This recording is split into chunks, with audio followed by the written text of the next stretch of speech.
एकदा एका जंगलात एक सिंह राहत होता. एकदा तो झोपलेला असतो. त्याच्याजवळ एक उंदीर येतो. छोटा उंदीर. उंदीर तिथून जात असतो. सिंहाला उंदीर दिसतो. सिंह म्हणतो, उंदीराला पकडून घेतो आणि त्याला म्हणतो, उंदीर आता मी तुला खाणार.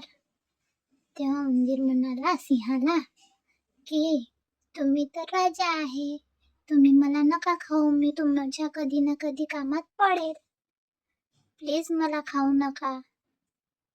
सिंह म्हणतो, सिंह हसतो आणि म्हणतो, तू माझ्या कसा कामात पडशील. सिंहाला वाटते उंदीर छोटासा आहे, जाऊ द्या, एवढी विनवण्या करत आहे तो, त्याला सोडून देतो सिंह. एकदा सिंह जंगलात जात असतो, फिरत असतो, तेव्हा एक शिकारी त्याला पिंजऱ्यात अडकून घेतो. तेव्हा सिंह जाळ्यात अडकला गेलेला असतो आणि मदतीसाठी तो इकडे तिकडे आवाज देत असतो, पण कोणीच त्याच्या मदतीला येत नाही. तिथूनच तो छोटा उंदीर जात असतो आणि जाता जाता त्याला दिसतो की अरे, सिंह तर जाळ्यात अडकलेला आहे.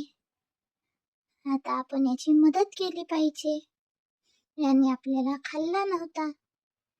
उंदीर जातो आणि जाळ्याला कट करतो, जाळं कुत्रून टाकतो. सिंह आणि उंदीर दोघंही मित्र होऊन जातात. चांगले मित्र झाले ते.